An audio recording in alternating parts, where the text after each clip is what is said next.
Yeah, welcome to the $100 million list by Alex Hormozi. This is episode 17. This is about the final episode in this book. And it just talks about bringing every single thing together. That is like a high level overview of the book, right? So it starts by saying that you should do a lot of things until you figure out what works, right? Because a lot of people want to, a lot of people want to find the perfect action to take before they start. They end up doing a lot of marketing research, a lot of marketing planning. So what he's saying is that do a lot, figure out what works. Yeah, come on. Figure out what works, and then double down on what works. And says you have to stay focused to figure it out. And he says that the worst case is that you would learn. So, and this is what no worst case is that you would learn. The best case is that you will win. Although, so in some people's heads, the worst case is that they will fail, and when they fail, a lot of things could happen to them, but which is just mostly in their head. Because if you fail, the worst that can happen is that you waste your time. The best that can happen if you fail is that you will learn something that at least does not work. Do you know what it takes for somebody to try out an experiment for over 1,000 times? Just for the world to treat his invention like it's a basic thing. So yeah, that's what it means by do a lot, figure out what works. When you have figured out what works, then you can double down. Now it says in real life advertisement, right?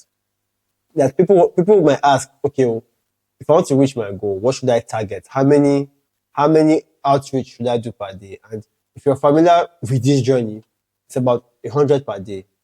Now, 100, reach out to 100 people per day. Reach out to 100 one audience per day.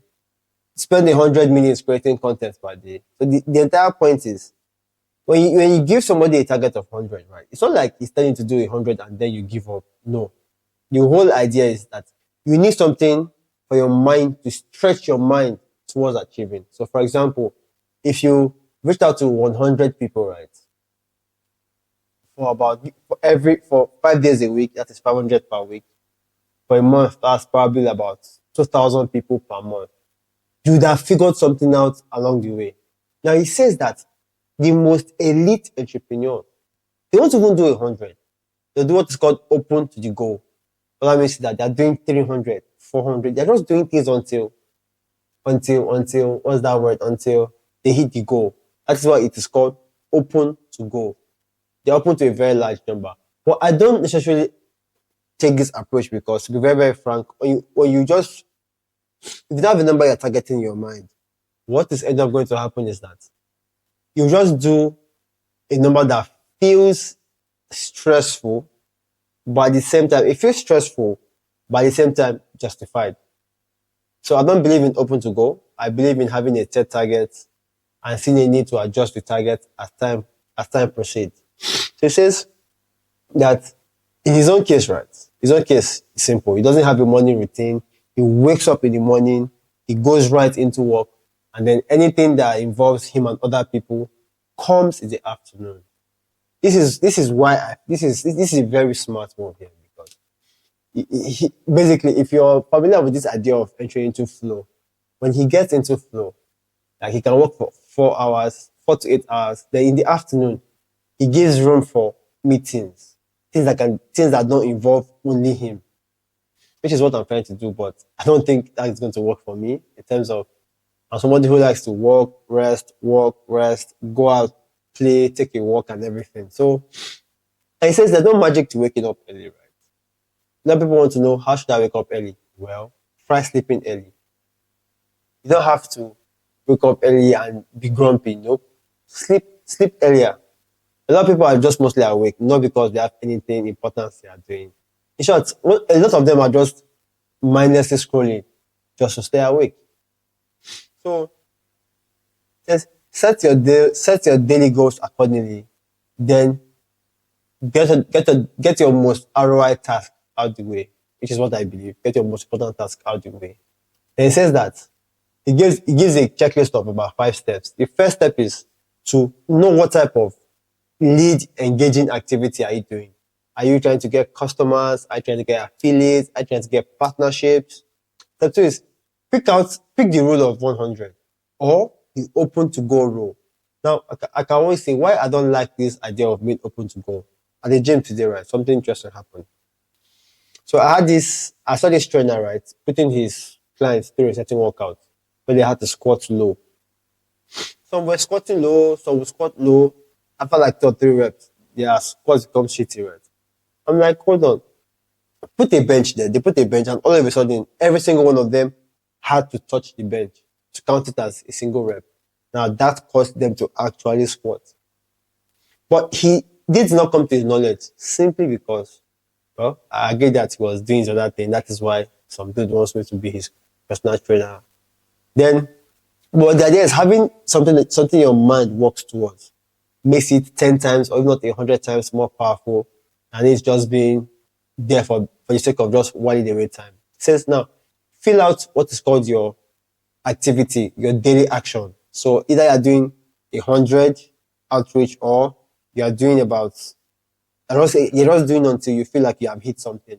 Your first step is do it every day. Now, do it every day until you can afford to pay somebody else. Now, when you afford to pay somebody else, start from step one.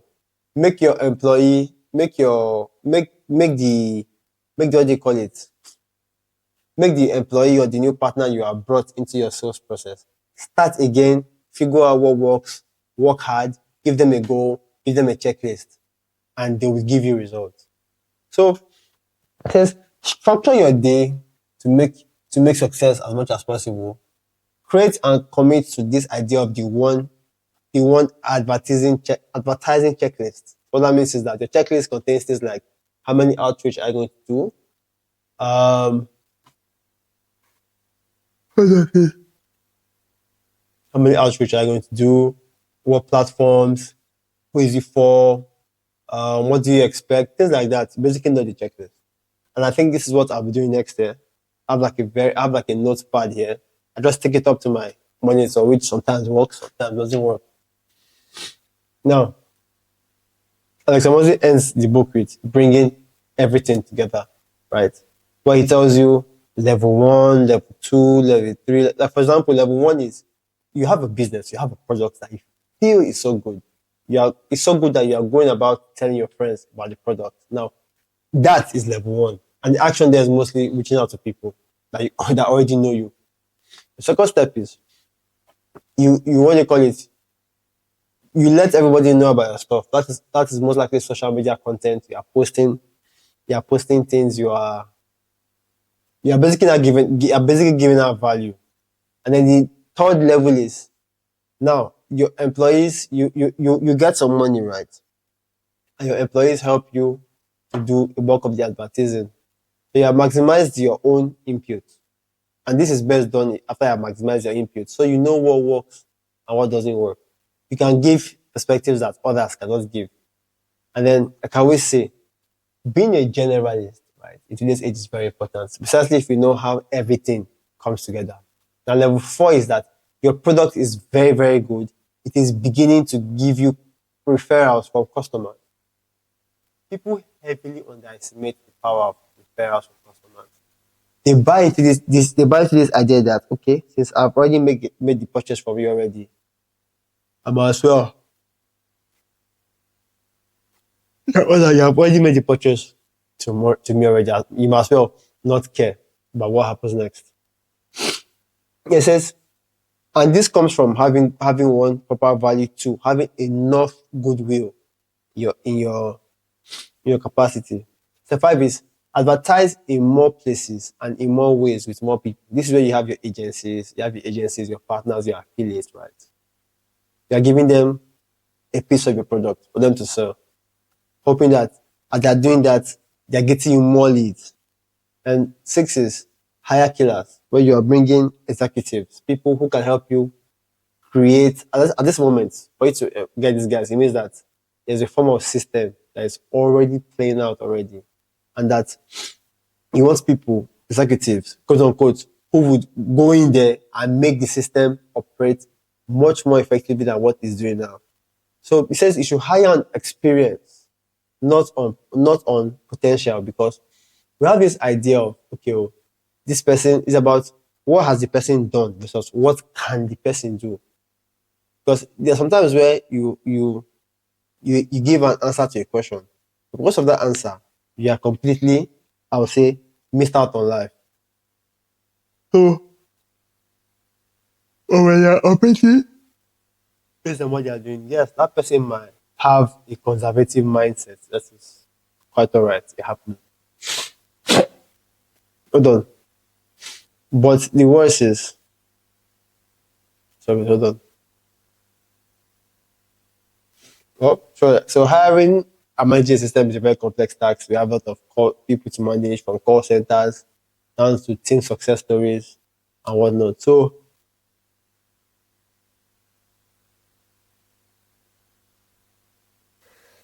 the last seven, level seven is where he says he'll be crossing over $1 billion, and he believes that he's going to cross $1 billion, and we should stay tuned for that. So he's going to document that.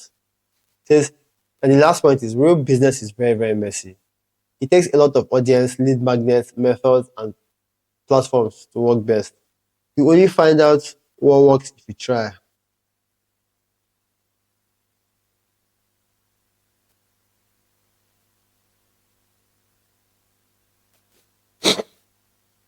It says that you should not even try to be an overnight success. It says that the bigger the goal, the longer your time horizons you need to play that game. So, all right, so thank you very much. That's it for this book. The next book that I'm very, very tired, man, very exhausted. It's like the CrossFit I did at the gym today was pretty intense. Let me see. So the next book I'll be discussing on will be about the Diary of a CEO. That's what's his name? Steve Bartlett. Is he Steve? Yes.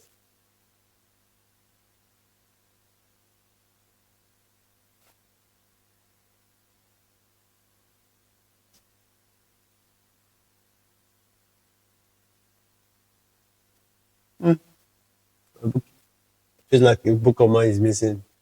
Oh, I gave it out. I gave it to my startup's content creator so she can create some content from it. So that's it.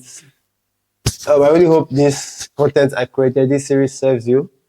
I will do more of it if I can lay my hands back on the computer at the same time, the password. Thank you very much. Talk to you soon. I'm bye for now.